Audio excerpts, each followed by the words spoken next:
And I wanted to ask you, how does SARS-CoV-2 differ from, let's say, the flu, or even specific instances of the flu, like H1N1? Okay. So it looks like this might be one of them, but maybe you can elaborate on other differences. Yeah. So let me first start by a lot of the symptoms are actually overlapping in terms of if you have the flu or if you have SARS-CoV-2. The interesting thing is that the flu hits you like a ton of bricks. So it's this, what we call sudden onset. So suddenly you can't get out of bed, or the symptoms that you're getting are very severe.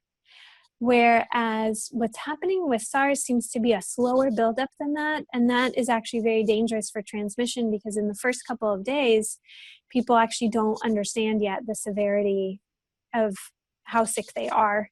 And when they're showing up to the hospital, they've already several days into this. So it's not like they're realizing on day one that this is very serious.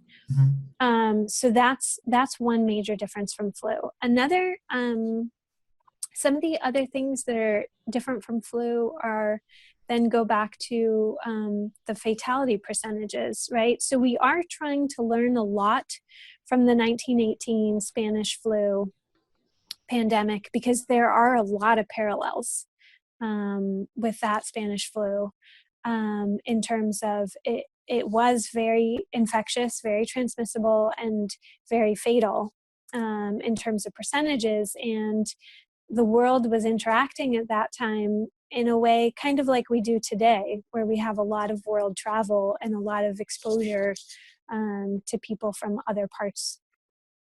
So, so I think that actually from that particular flu pandemic, there is a lot of comparing that we can do, and there's a lot that we can learn from those responses and what was effective and what wasn't.